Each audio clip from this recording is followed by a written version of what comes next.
Aujourd'hui, on va aborder une autre thématique primordiale dans ce sport, c'est comment tenir ses décisions. Si on regarde, c'est bien souvent la problématique que l'on rencontre. Donc on commence une nouvelle activité, on commence ce sport, on essaye de suivre une diète, on prend la décision, mais on n'arrive pas à la tenir sur le long terme. Donc cette fois-ci, on va voir vraiment tous les facteurs qui font qu'on n'arrive pas à s'y tenir.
Pourquoi est-ce aussi difficile de tenir ces décisions ? Tout simplement parce qu'on néglige le prix à payer. On pense que ça va être plus facile et plus rapide que ça ne l'est vraiment, systématiquement. Très souvent en salle, j'entends des adhérents se plaindre et se définir comme étant faibles parce qu'ils n'arrivent pas à se tenir à leurs décisions. Mais ce n'est pas du tout de la faiblesse, ça n'a rien à voir. C'est encore un mécanisme de défense du cerveau. C'est-à-dire que notre cerveau, encore et toujours, il n'est pas là pour notre progression, il est toujours là pour notre protection. Donc si on commence à faire quelque chose d'inconfortable, qui nous sort de nos habitudes, il va nous faire revenir systématiquement vers nos anciennes habitudes. Donc ce n'est pas de la faiblesse, c'est juste une histoire de conditionnement et de fonctionnement du cerveau.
Comment sortir de cette programmation ?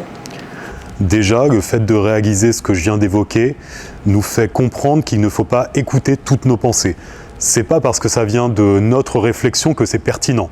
Notre réflexion, d'une manière générale, elle vient de notre vécu, de notre conditionnement, de toutes nos expériences du passé qui font qu'on pense d'une certaine façon. Donc quand on démarre une nouvelle activité et qu'on en voit juste le négatif, il est temps de se poser un instant et de réfléchir à qu'est-ce que cette activité nous apporte de positif. Et en général, on se rend compte, tout le temps même, on se rend compte que le négatif ne concerne que le court terme et le positif, le long terme.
on débute la musculation, au final, tout ce qui est sur le court terme est désagréable. S'entraîner, c'est désagréable. Les courbatures qui vont avec, c'est encore pire.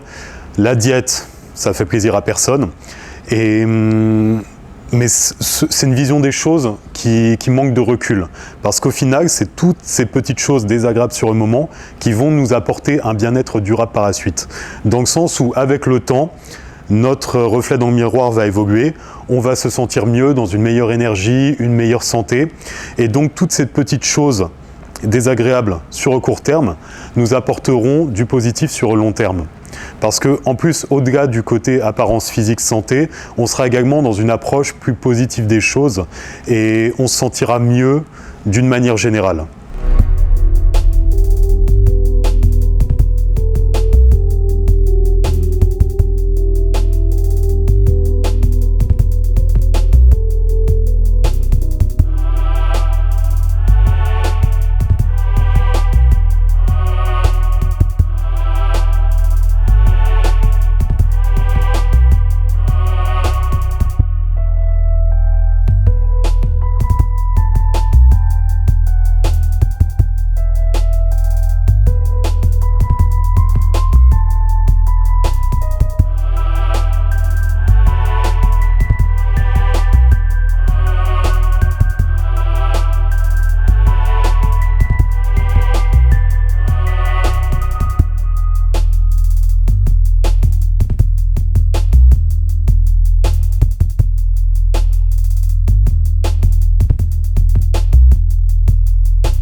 Alors du coup, comment tenir ces décisions ?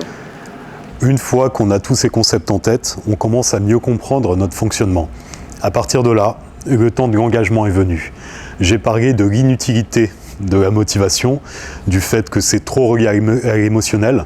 Donc cette motivation, on la remplace par l'engagement. J'entends trop souvent des phrases de type « j'aimerais m'y mettre mais j'y arrive pas »,« je ne me sens pas capable »,« je vais commencer le mois prochain ». Vous êtes tous capables. Simplement, il faut juste prendre une décision et agir tout de suite, sur l'instant. Le moment parfait n'existe pas. Donc attendre que les astres soient alignés, qu'on soit dans un contexte où au niveau organisationnel, au niveau du temps, tout aille dans notre sens, ça n'arrive jamais. Donc c'est primordial d'agir sur l'instant, tout de suite, faire une petite action à notre portée et la mettre en place tout de suite. Ne jamais se trouver d'excuses et respecter nos engagements. Comme on aimerait que les autres respectent leur engagement vis-à-vis de nous. Bien souvent, on a des exigences vis-à-vis de notre entourage et après nous, est-ce qu'on incarne ce qu'on attend des autres ? Voilà, on aimerait que les gens de notre entourage respectent leurs paroles, fassent ce qu'ils disent, mais est-ce que nous, on le fait ? Donc ce serait bien de commencer par là, de commencer par ce qu'on peut faire à notre niveau et d'agir en cohérence avec ce qu'on veut incarner et ce qu'on souhaite faire.